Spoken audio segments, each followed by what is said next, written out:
The stage is set. Israel has been persecuted. The time is drawing near. We begin to see these signs and warnings of the beginning of those 7 years of tribulation leading up to the last 3.5 years of the Great Tribulation. John is writing, and again, he's looking forward and trying to understand and make sense of and get an accurate account of what God is trying to show him about the future of Israel and the end of all men. I want to remind you of just a couple of things. We want to keep track of the players here. We have 2 beasts, one that comes out of the sea and one that comes off the earth. Out of the sea, we talked about that just a little bit Wednesday night. Talks about how the sea talks about humankind, mankind, how the sea of humanity. Oftentimes it is used in reference to Gentiles. So John sees one that comes from the sea, and then he sees another of the same kind, but a little different, and he comes from the earth. And we know that the earth was made for God's people, Israel. They will inherit the earth. That is where they stay. We are the church, and we go to heaven. But God is going to make a new heaven and a new earth, and the earth will be new for all those who enter into the kingdom of God, who are of his people. So we see 2 players here in this getting ready to be part of the final act, and we see these 2 players.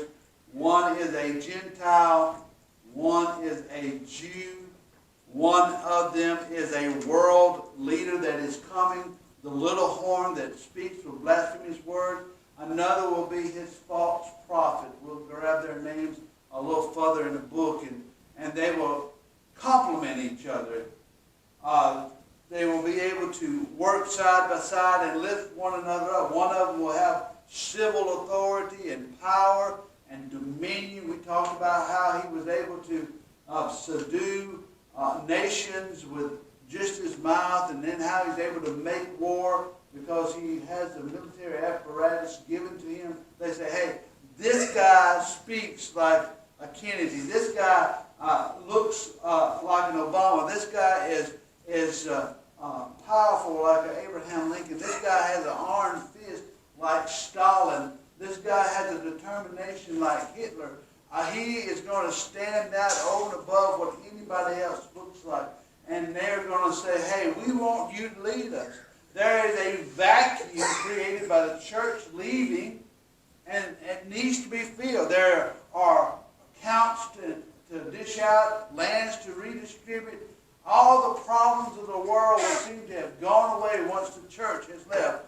And that void of leadership, right? Nature abhors a vacuum. If we were to take and clean this area off out here, or even this area that's cleaned off back here with all the pine trees, if we just leave that alone, God, through nature, will just fill it up. It will be bramble and bushes and sumac and briars, and then maybe an old tree will grow, then maybe some pine trees will come up, and it will fill in itself. So the world seeks out somebody who has an intellect that is incredible and has a way of maneuvering and has a way of speaking. It draws men to themselves, and because they want some of his power. They want to worship someone. And remember, in the middle of that 7-year tribulation, again, Revelation chapter 13, in the middle of that 7-year tribulation, he comes in and stops the offering in the temple that had been rebuilt by the Jews, and he sets himself to be worshipped above all things that call themselves God. Again, 1 Thessalonians, and we talk about that. We think that the term for us is Antichrist. It's not just that he's against everything Christ is, but he puts himself in place of. That's why in 1 John, John uses the word, the thought of the spirit of Antichrist is already present. That is, things that want to take God's place, things that want to get in the place of Christ. And he sets himself up. He sets himself up above Jehovah. He sets himself up above Allah. He sets himself above Buddha. He sets himself up above whatever else people are worshiping. The cows and the cats and the crocodile, whatever they're worshiping, their dung beetles, whatever they're worshiping, he sets himself over with all. He says, all of that's over. You'll not worship any of those gods anymore. You will worship me. That's when Jerusalem is supposed to realize that it's got bad, and all of the Israelites who remain there in Judea are supposed to flee to the mountains. So Revelation chapter 13 verse 1 says, I stood on the sand of the sea and saw a beast rising out of the sea, having 7 horns and 7 heads and 10 horns, and his horns 10 crowns, and on his head a blasphemous name. You will remember Jesus talking to the people there in the book of John. He says to them quite plainly, I come in the name of my Father, and you reject me, but there is one coming in his own name, and him you will receive. He comes, and they receive him with his name. Now, the beast which I saw was like a leopard, so the idea here is he is swift. His feet were like the feet of the bear. That is, that he is tenacious. His mouth like the mouth of a lion. That is, he has a lot of strength to tear and rend. And the dragon gave him power, his throne, and authority. So here we have one who is not just demon possessed, but he is Satan possessed, because the Bible has already told us who the dragon was. Again, verse 9 of chapter 12. My Bible, all I've got to do is look up on that column and I can see what it says. So the great dragon was cast out, the serpent of old, called devil, the Satan, who deceives the whole world. So this dragon who gives him his throne, this dragon who gives him his power, this dragon who gives him great authority, possesses this particular man. And he says, I saw one of the heads as though it had been mortally wounded, and his deadly wound was healed, and all the world marveled and followed the beast. So here we have someone who comes out of the Gentile nation. Here we have someone who is given power and authority and throne from Satan. Here we have someone who survives an attack. It is that he is dead and now he is alive. I'm telling you, you want to think about somebody who has a lot of original thoughts, do not look to the old slewfoot, Satan serpent. He doesn't have any original thoughts of his own. He will create for himself his own Messiah. He will create for himself his own through the false prophet, Holy Spirit. And there we find the demonic trinity of Satan and the world leader that is to come, or the Antichrist and the false prophet.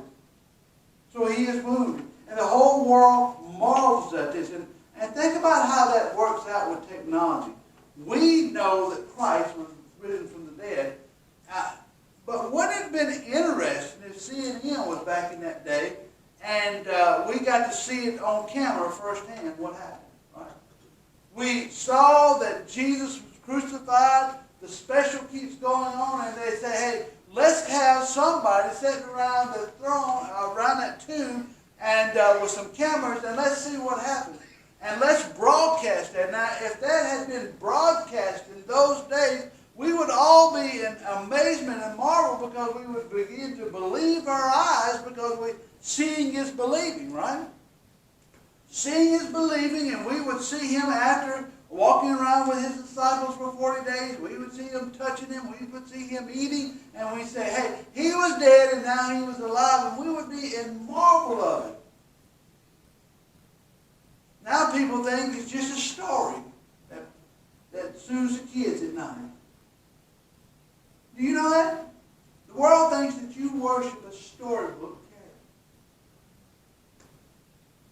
But because of modern technology, and because all of these things can be seen and witnessed, 24 hours, 7-day-a-week news cycle, hey, that great leader who had all these great ideas, somebody tried to kill him. Zechariah gives us the only real description of this idol shepherd, this false shepherd, it says that he has a weakness in one eye and a weakness in one hand and on his right side. So whatever happens here and destroys his eye does something here to draw up his arm. So when we begin to think about the mark and the signs of the beast, we find that people may be having some kind of allegiance to him. Maybe they all start wearing eye patches. Or maybe they all start holding their hand a certain kind of way. However that is, they see it on the news cycle and they begin to marvel, right? You see dead men walking and they're not zombies. It's something special, right? They marvel and they begin to follow the beast. This is a world who has known the lying and deception. This is the world who sees famine and hunger, and they are still looking for someone to come save them. Now the one who has come to save them is gone. The one who's given them promises is gone. So they begin to look for this one, and they marvel after him. So they worship the dragon who gave authority to the beast, who ultimately craves the worship. The dragon. Satan in Isaiah 14, we see that he desires to set himself above the stars of heaven. We see that he wants to be seated beside God and worshipped as the Most High. He wants all the fellow angels at that point to say, hey, what? You have arrived, you are made it, you are deserved some of this worship yourself. He has deceived himself into thinking that he was so gloriously created and has such a top flight job and takes care of so much business that all his fellow angels should recognize him, his peers should recognize him and worship him. And that is when pride is found in his heart and he is cast down and turned from the Lucifer to Satan, the accuser of the brethren. And now this dragon desires to have God's people and the people of the world worship him. And they begin to worship him. And they worship the beast, saying, who is like the beast? Who is able to make war with him? I'm telling you what, when love is totally gone, nothing left is but hate. When love is gone, nothing is left but hate, and the world hates one another. Love allows us to be unselfish, right? Or at least to get a little less unselfish. I know growing up, well, not growing up, when Daniel and Harley were growing up, there were some things that I would have liked to have. But I sacrificed what I wanted to give them what they needed. I'm not unusual or different about that. I mean, each of us have lived through that, having to give up something for someone else. But this is a time in the world where that will not happen. Everybody is in it for themselves. You say, Brother Tony, it just can't be like that. Walk around for a day and look and just watch people. Go someplace where they all are glued into their phones, and go to some place where they're all shopping for this and shopping for that. Go watch them and see how love is being. The Bible says that the love of many have grown cold. Look at the results of it. Look at the hate, right? Look at it. Our news cycles are not about how Israel is trying to make it where their children can dwell safely, but how these people are being killed because they stay there as human shields. While the leaders of Hamas sat around and Qatar with multi-million-dollar mansions and never get there. My idea, to me, and I don't know, somebody got to be smart me, why don't we just go into Qatar and grab them and wrap that one around the table and carry them out somewhere and dispatch them? Netanyahu said this better. The difference between us and them is that we take our rockets to shield our people, and they take their people and they shield their rockets. That's what it looks like. That's the difference between love and hate. Nothing more than cat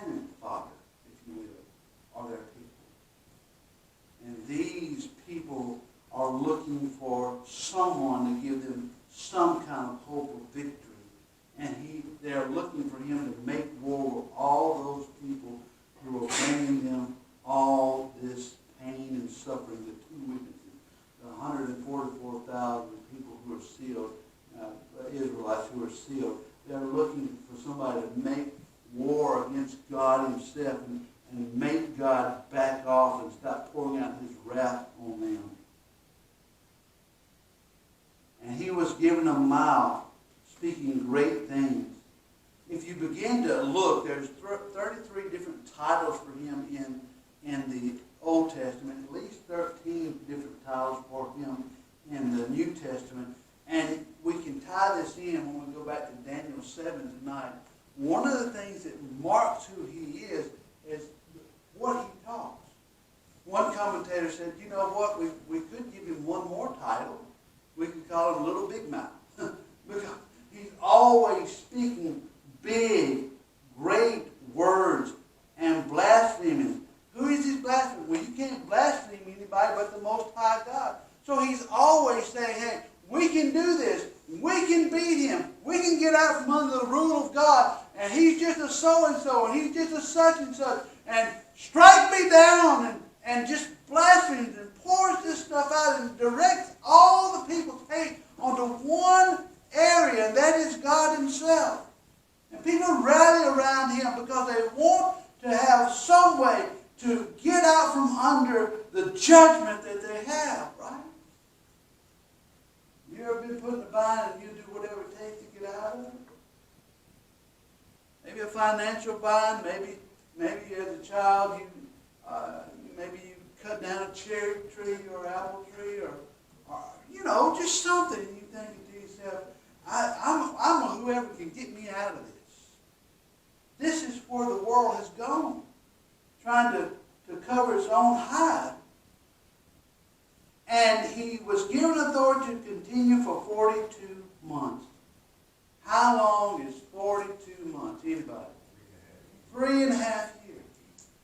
How often do we see that number in the Old Testament, in the book of Daniel, and in Revelation? How often do we see that number and people say, oh, that's an allegory. That's just a bedtime story.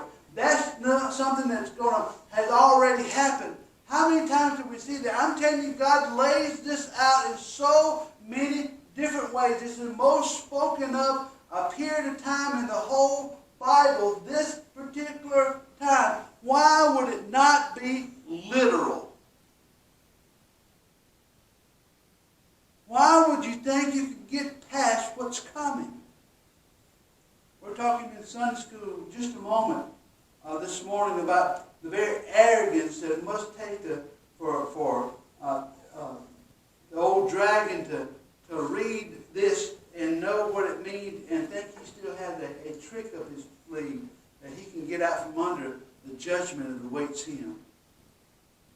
After he's watched God create everything, after he had been created himself, after he'd seen how God has kept everything safe, how God has a perfect plan, and nothing he's ever done corrupts it, how did he think he's going to come down this last little bit and miss this 42 months and being cast into a lake of fire? What arrogance that is. But then I've never seen anything like that.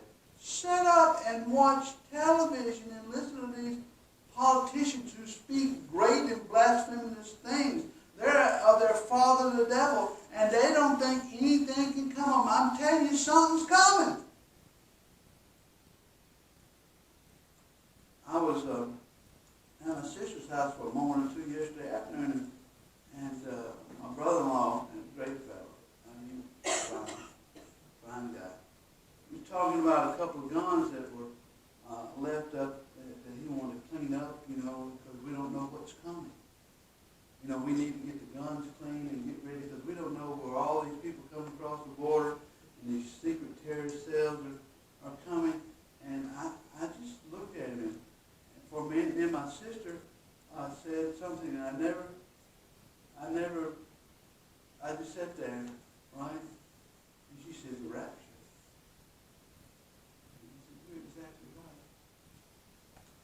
Let them do what they want. We're just going to get going.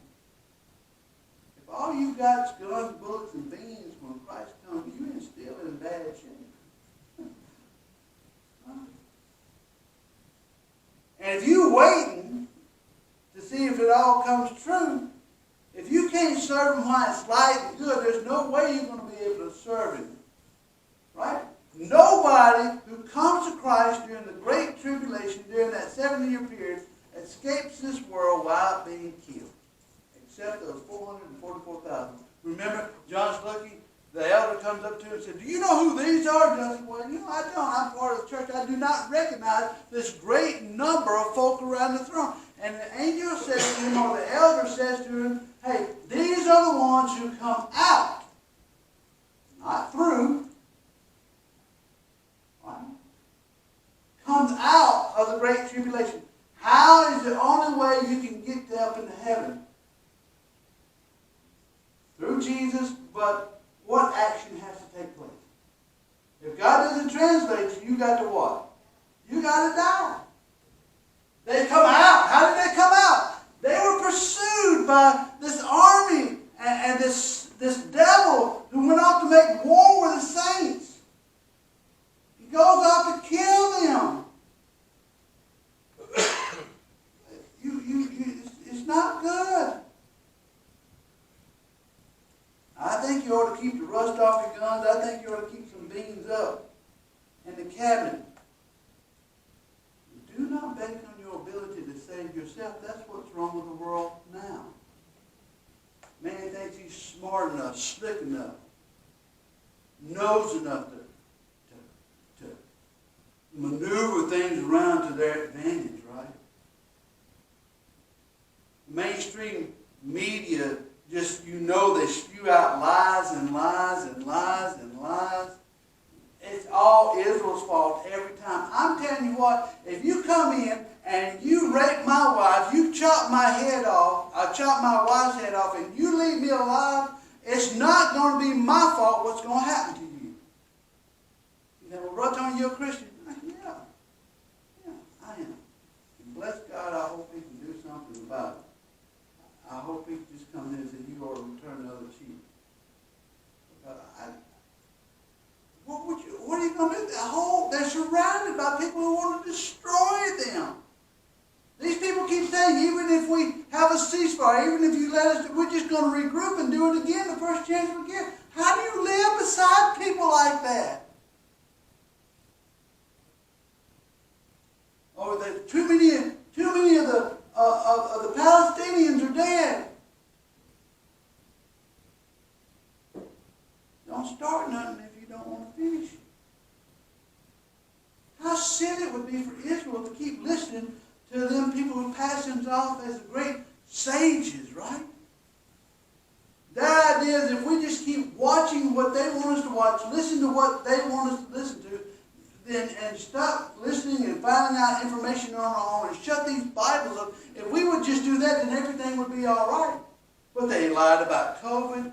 They lied about the economy. They lied about the border. And what are we going to do? We're just going to listen to lies? We're the elect of God. It's impossible to deceive the elect of God because we know the truth.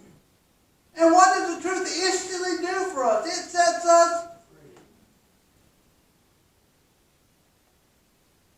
I don't want to walk around on my head in the sand.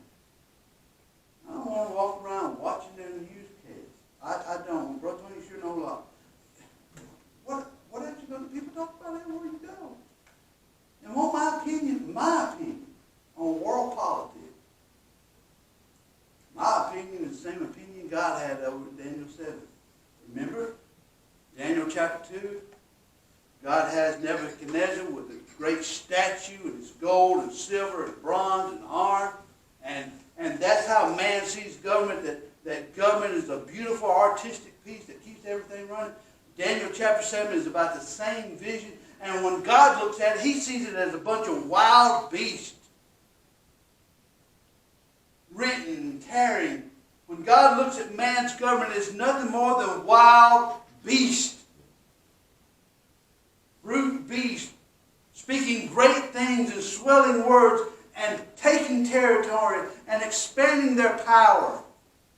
Why is it so important for them to know how much electricity is coming into your house? Why is it so important for them to stick you in an electric car? Why is it so important for them to send you all around the city? Why is it so important for you to work where they tell you to so they can expand their power? Why? Because they're nothing more than brute beasts.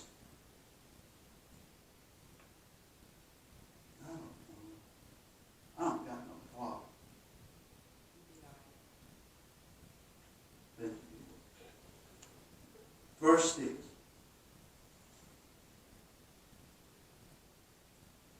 Then he opened his mouth in blasphemies against God. To blaspheme his name, his tabernacle, and those who dwell in heaven. Who is dwelling in heaven at this time? The church. You're exactly right. He's so upset at us because we're not around anymore for him to kick around. He's blaspheming God. He's blaspheming heaven. He's blaspheming the church. You know, this is all the problem. He's the problem. This church, these people going around all this time trying to tell you what was right and wrong and save your soul, they were the problem. You have to appreciate that about Satan. He's going to blame everybody but himself. And he's going to make everybody else blame everybody but themselves. When do we finally get something done is when we come to the realization that we are our worst enemy. Right? Again, it's kind of like the person who goes from job to job and can't be satisfied in the job. It may not be that the place you work for is the problem. You could be the problem. Or a person who goes from one bad relationship to another bad relationship to another bad relationship to another bad relationship. It could be that your problem is not the folks you keep picking, but it could be the person you're looking at in the mirror.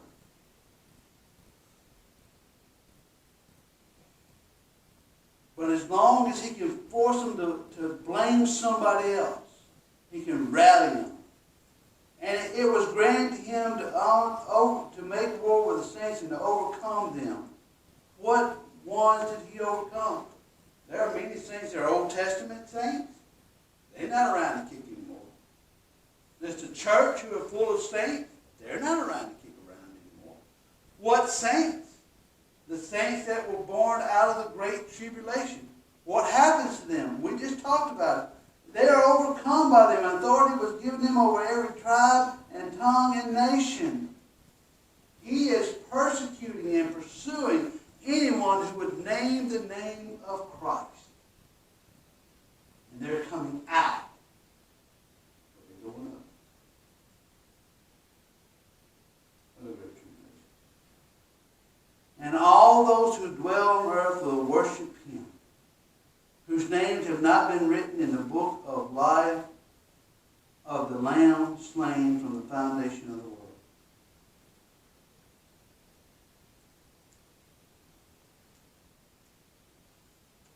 You got to appreciate the fact that God keeps count of everything. In 2 Timothy chapter 2, verse 19 tells us that God knows those who are his. How does he keep track of them? He got a book.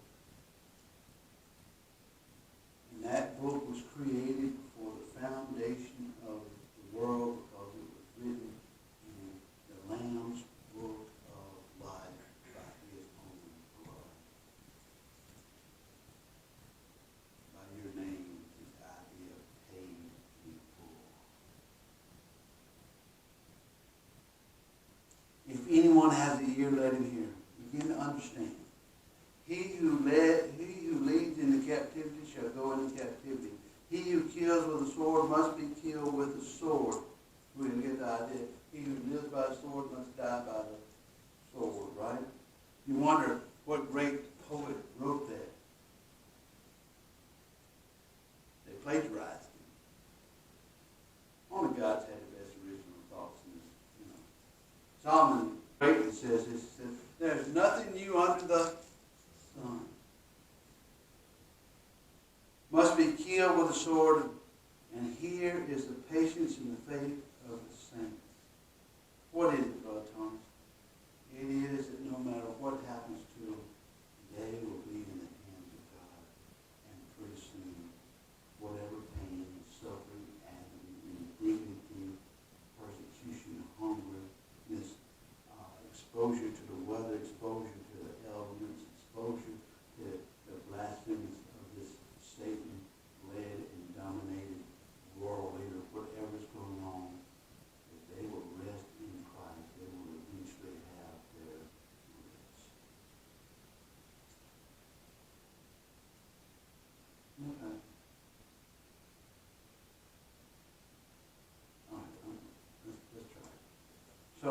That's the beast out of the sea. That's the Gentile aspect of this. Then I saw another beast coming up out of the earth, and he had two horns like a lamb, and spoke like a dragon. Wow. He is an impostor. And he exercised all the authority of the first beast in his presence. What? He has to be beside the first beast to work his power. He has to be in tandem. They have to be close to one another for this to work.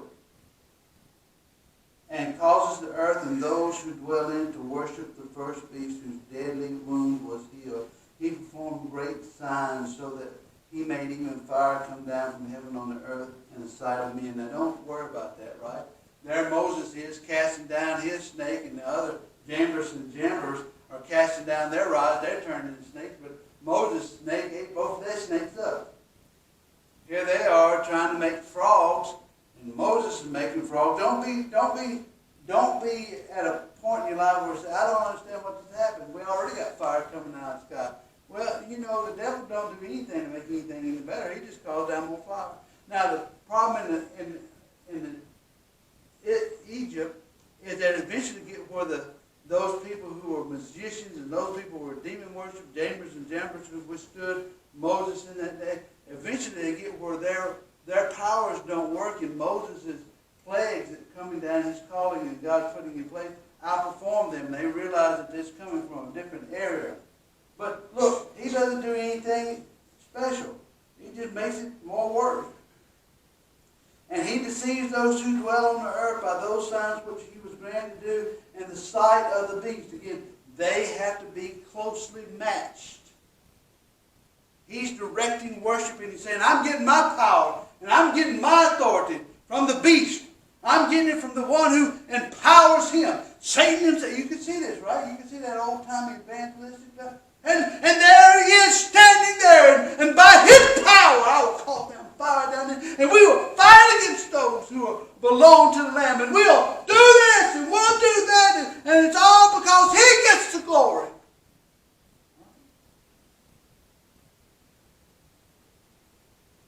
Keep that in mind.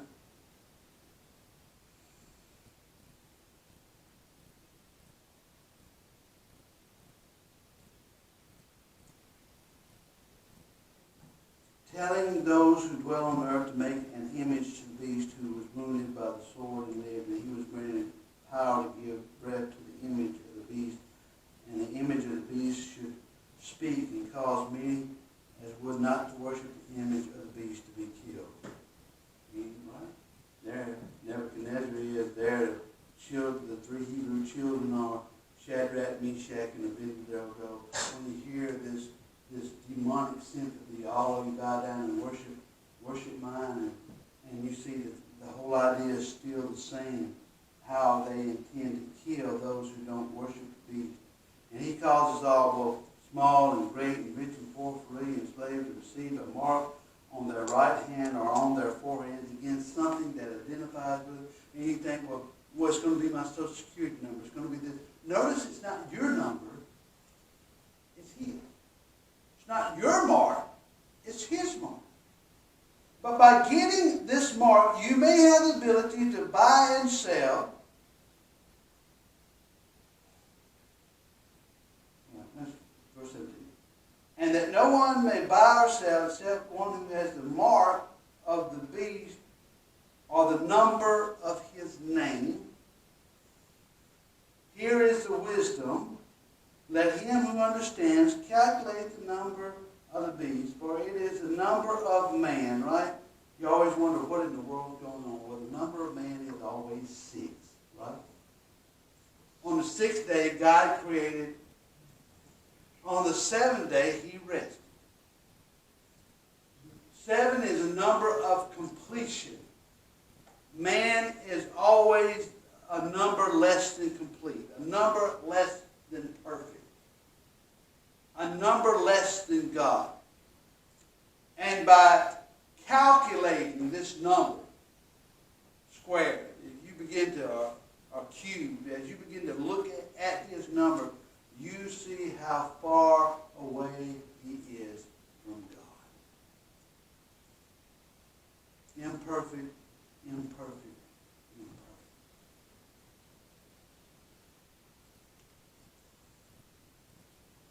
And you may be able to buy it yourself, but if you take that mark, you will go to hell. You'll get over that tattoo.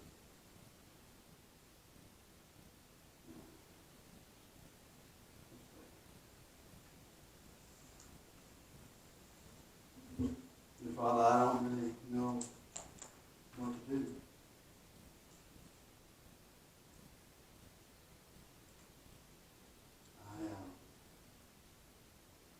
I appreciate you, Lord. I appreciate the truth that is found in you. I thank you, Lord, that folks still want to hear it. I thank you that folks still want to obey it and be warned by it and be warmed by it, Lord, with the comfort it brings. Help us, Lord. In Jesus' name I pray. Lord, would you just